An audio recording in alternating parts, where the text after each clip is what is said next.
confession. I love crappy romantic comedies. Yeah, yeah, it's a cliche. I can't help it. I love them. All those movies have that scene, you know? The girl is at her wit's end. She's been crying her eyes out, her makeup is running, she looks like a zombie. She's done. Which is when Ryan Gosling knocks on her door to coax her out. Miss.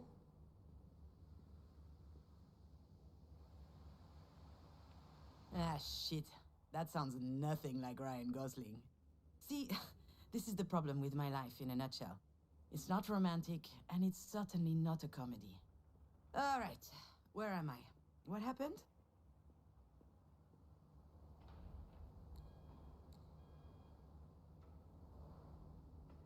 Oh yeah, the hospital. I felt woozy, and then oof, really, really hot, and I guess that I fainted.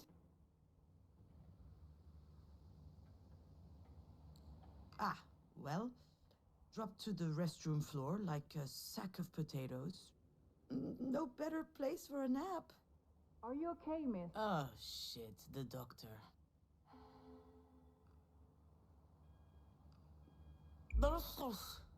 And that's putting it mildly. I'll be alright, though. Are you sure? Haha, as if I could be sure of anything. Still, I should probably update my guardian angel. Actually, now that I think about it, maybe there's something I know for sure. If I have to spend one more second lying on this filthy floor, I'm pretty sure that I'm going to vomit. Vomit again, I guess.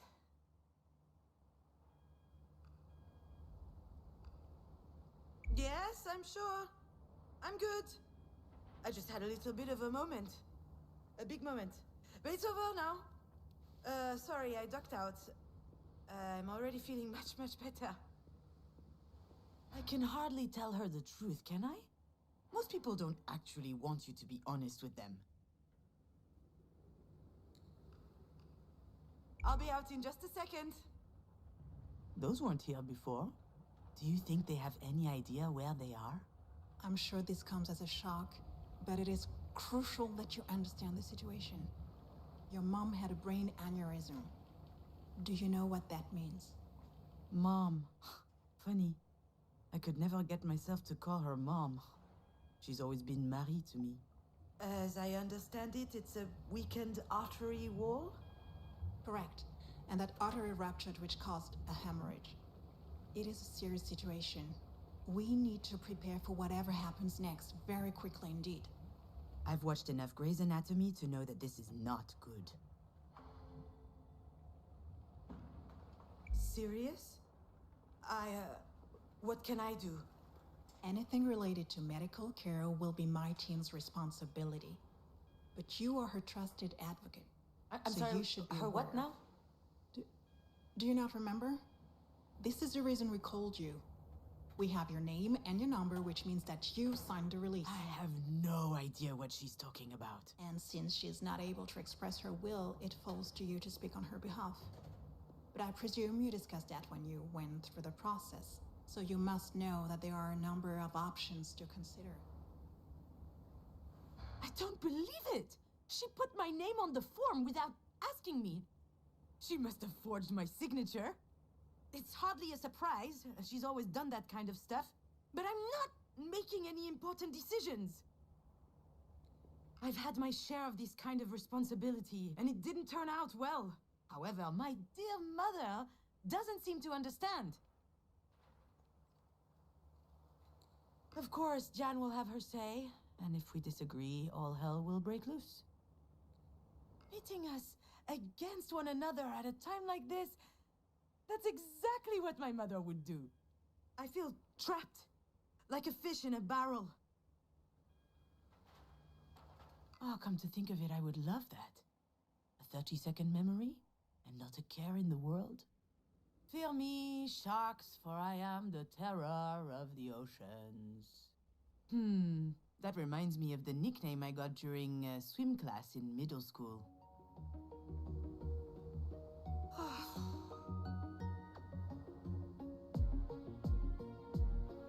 what she'd say. That I'm running away again. What did she expect? That I'd just show up and what? Decide whether, she lives or she dies? I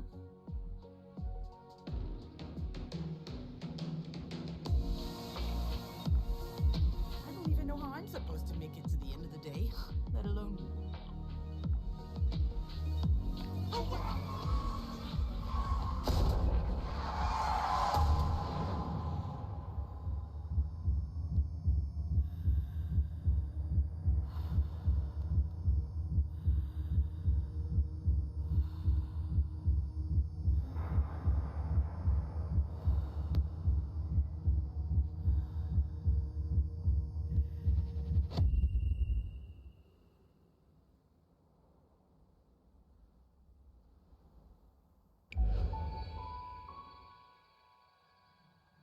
I remember, Diane and I found an injured bird in the backyard.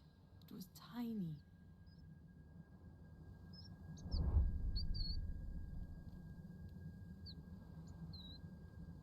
I think it was around the time Marie had set up her new studio in the sunroom. Now that I think of it, that was also my first experience with death. In fact, I also had a really weird dream that night. Something about that day always seemed off. I never figured out why. And why am I thinking about this now?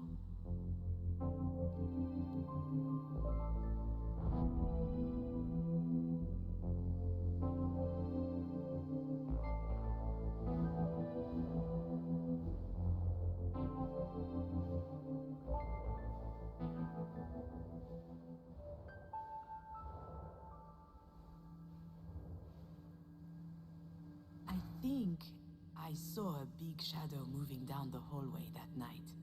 I imagined a monster bird was visiting us. For a long time, I thought it was just a strange dream.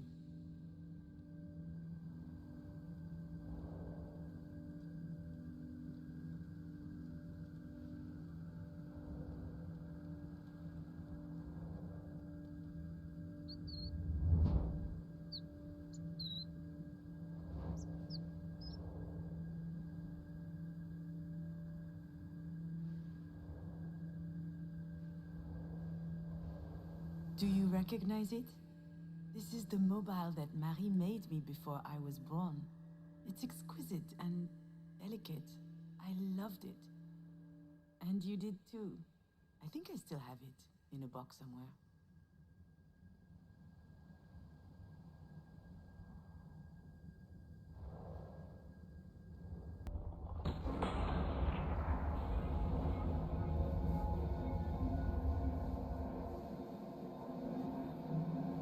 What I need to know is, what would your mother want? I'm not ducking out. Not this time. After all, isn't this what Marie wanted? I think... My legs are shaking. Maybe I'm having another turn. I think I need a sugary drink. Understood. Do you need anything? Well, I need more coffee. But if I drink another one, my stomach's going to declare war on the rest of me. I just can't speak on my mom's behalf. One thing's for sure, she's a radical. She's all or nothing, all the time. I understand. It's hard to contemplate the idea of living with a disability. It's not that, not at all. If we were talking about me or someone else, I would say it's gonna be fine. You adapt, people do it all the time. They have to. Life's too important. I would say that. She wouldn't. I'm not sure that answers your question. She certainly comes across as rather forthright. You don't say. I've seen her on TV a couple of times. My father loves her. She's an extraordinary artist.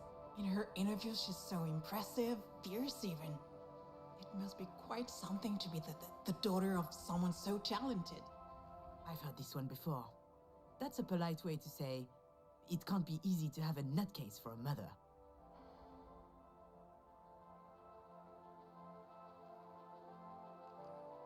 Yes, it's quite an experience.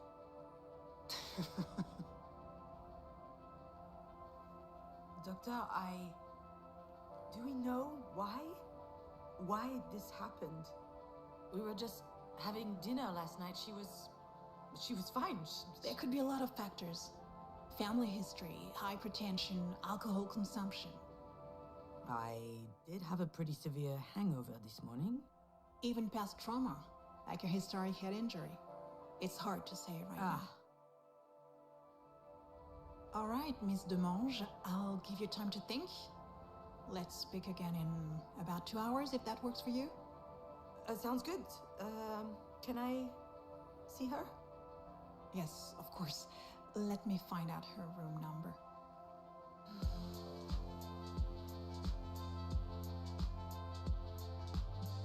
I know what I have to do, what I should do. It wasn't that long ago that I could write this kind of scene without breaking a sweat. I step into the room, there'll be tubes everywhere, beeping sounds. The audience will know that it's serious. Then I start bawling my eyes out. I collapse on my mom's bed, pouring out snot from my nose. Or maybe I'll be dignified, stony-faced, standing quietly in the corner, close up on my face. They'll see I'm suffering deep inside. A single tear rolls down my cheek. That's exactly how it will happen. Or what should happen. There's just one problem. I really must. She probably needs me.